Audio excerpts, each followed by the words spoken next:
This man attacked the girl, but he didn't know she was not alone there. These children have been friends since early childhood, ever since Vanya was brought to live with the grandmother Claudia. His mother abandoned him when he was not yet 5.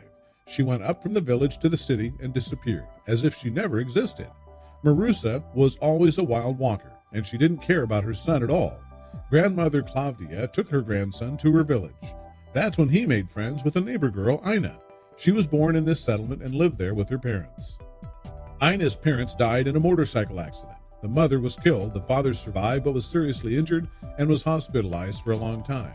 The girl was taken in by her neighbor, Claudia, and stayed with them for several months until her father returned home from the hospital.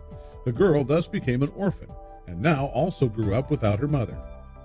Also, after the father of Ina discharged from the hospital, grandmother Claudia took care of them all, as he was weak and was unable to take care of himself or of his daughter.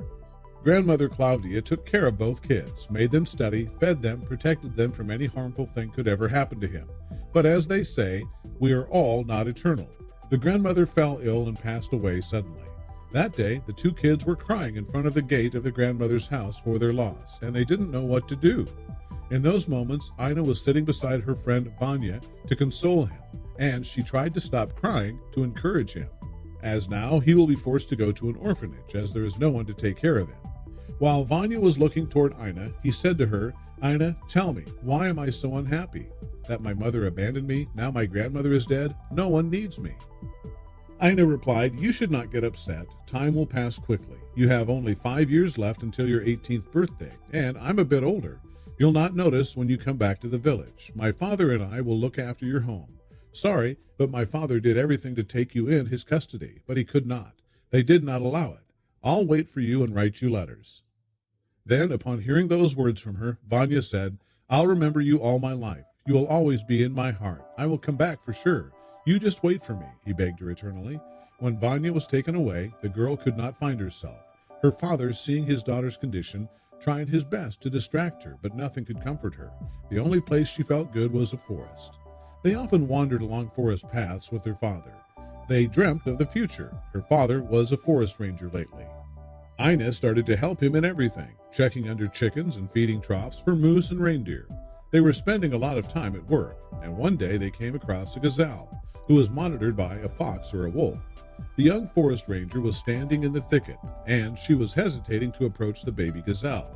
The mother gazelle was watching from afar. She must have understood that the forest ranger would help her child. The young ranger was known across the whole forest as she treated all animals kindly. The gazelle was sure that the ranger would help her younger to get rid of the trap. Ina called her father, and they began slowly to approach the young gazelle. His fur was velvet with a reddish tint and white spots. Just like in the pictures in the book, he was so beautiful. His black eyes looked straight at the scene. She reached out her hand and swallowed it. The father took out his knife and carefully cut the rope. Shyly shifting his thin legs, he stood still for a while and then rushed at full speed toward the mother. Soon they both disappeared into the woodland. Several years passed since then. Ina was finishing school and still helped her father and worked at the state farm part-time. Every summer, students came to the farm to work on potatoes. In the evening after the harvest, they went to the club to meet the local girls, and they walked around naively until morning, and a lot of guys came to see Ina. She was a pretty girl, but she never went out with any students. She did not like them. She wrote letters and waited for her beloved Vanya. At the beginning of the next summer, a team of mechanics from the city came to them. New equipment was to be installed. A young, handsome guy was among them. He liked the girl Ina and would not let her go. He gave her presents, sang songs, joked, offered her eternal love, but the girl would not accept his suitor's advances. In the village, women's tongues were wagging. They laughed at her, saying that she was different from all the girls of the present time, and that she was the only one who was not touched by a man. One day, she came to the shop, said hello, got in line, but local women started to pour dirt on her, and once again, she was making fun of her. Also, she said to her, it was obvious she grew up without a mother, no taste in auditing. Ina was playing nice, and she was walking around. Last year, she was with students, this year, with a worker. Also, that woman said to the others in line that the man called Jendi was trying with her every possible way to approach her, but she still was refusing him. Ina got annoyed and she ran to the woods behind the village where she loved that place. but now she wanted to throw herself down on a rock out of shame and resentment. Why were people so evil? She did not understand. She stood exactly on the edge. She got dizzy and spread her arms like wings, and at that very moment someone grabbed her by her hand and waist and pulled her to him. Then strong male hands began to wash off her clothes from her fright, and she could not say a word. Her heart thumped loudly. She fell and rolled down somewhere. She tried to cry for help or break free of the hated embrace, but it did not work. She understood that no one would hear her here. The girl saw her rapist for a moment. It was that guy Jendi from the mechanics brigade who was spreading dirty gossip about her in the village. The violence was inevitable, as suddenly at that very moment the gazelle appeared from the other side of the meadow. It flew across the whole field with its head down and its 10th antlers drawn forward as if it was ready for a fight. Jendi interfered for a moment, and the girl managed to free herself from his grasp. The noble beast nearly knocked down the hapless rapist and stood between him and the girl, covering her body with his. Jendi spat loudly and went toward the village. The girl could not believe her miraculous rescue. A small gazelle, once rescued by her father and her, today came to her rescue. Jendi knew that he could not do anything to the girl or that animal would kill him immediately, so he tried to retreat slowly, but he kept an eye on the girl. The gazelle protected the girl and followed her until she reached her house. Then, when her father saw her in that miserable status, asked her about what had happened.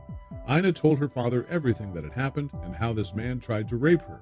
Also, she told him about the miracle that occurred and how the gazelle came to her rescue from many years before. The father, upon hearing what Ina said, took her to the police station to fill out a complaint against the unrespectable man named Jendi. The police immediately reached where Jendi works and arrested him. Also, they warned the company of where he is working that they have to end their work fastly and go forever from this village as they are hiring bad people. And soon the brigade curtailed its work. All strange workers left the village. After this incident, all the girls and women in the village were looking to Ina with envy.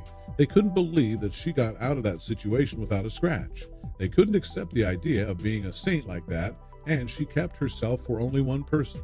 They couldn't accept the idea of this eternal love they couldn't find.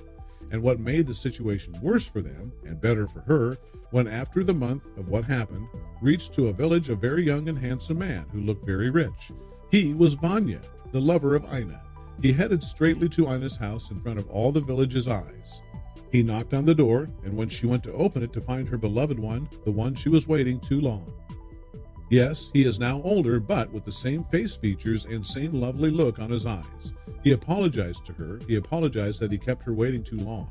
He was working hard just to come to marry her in the village and to live together a comfortable life. She told him that she and her father kept his house clean and tidy. She told him how she was lighting the stove in the winter to keep it warm, and how she was preparing the good-smelled soup in the winter to keep the house smell good, and how she was opening the window every summer to let fresh air spread into the house corner. Vanya hugged the girl tightly, and he asked her for marriage. She immediately accepted. They held a very prestigious ceremony in the village and renovated Vanya's old house to live in it. Indeed, Ina was a very beautiful bride that astonished the present.